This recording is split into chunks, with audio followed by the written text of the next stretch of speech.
Just got home from Maryland's season opener. The Terps get the win over Manhattan 79-49. Let's talk about it. Really couldn't have been a much better debut for freshman big Derik Queen. 22 points, 20 rebounds, a couple blocks. He looked fantastic. This 5-star is as advertised. One of the big questions for Maryland entering the season was how the two big lineup of Derik Queen and Julian Reese was going to look in practice, and I really didn't think it looked all that clunky when they shared the floor tonight.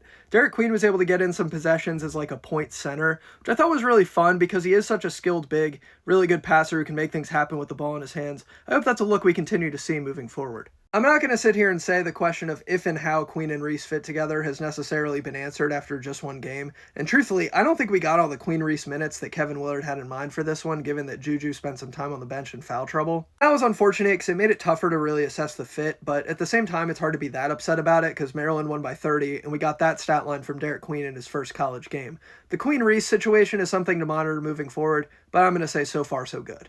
Some other solid Maryland debuts in this one. Jacoby Gillespie, the transfer from Belmont, finished with 16, 3, and 5. He was putting a ton of pressure on the rim, as promised. I feel really good about him moving forward. Rodney Rice, DeMatha product, Virginia Tech transfer. He finished with 12 points. More minutes than I expected for guys like Jay Young and Tafara Gapare, but I didn't mind it. They looked decent. It's just one game, but 14 minutes and 0 points for Selton Miguel was a little disappointing. I was also hoping to see more minutes for Chance Stevens. But by the end, I think it was a really solid team performance for Maryland. And I say by the end because at halftime they were only up 3 points, and I was sitting there like, oh no, here we go. This is going to be way closer than it needs to be. But things really clicked in the second half. They rallied, realized, wait, we're way better than this team, and just put them away. Got the walk-ons in, called it a day. I think they deserve credit for that because this very easily could have turned into a game where it came down to the wire for no reason at all. I do want to mention the defense. It was solid throughout, a little bit better in the second half. That's going to be this team's calling card throughout the season. They were a great defensive team last year. They came into this season as the preseason number 8 for Ken Palm's defensive efficiency metric.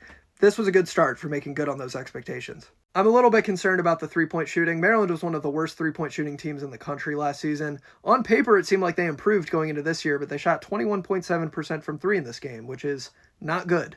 I'd say more positives than negatives in this one. Good win for the Terps. Follow Department of Hoops for more.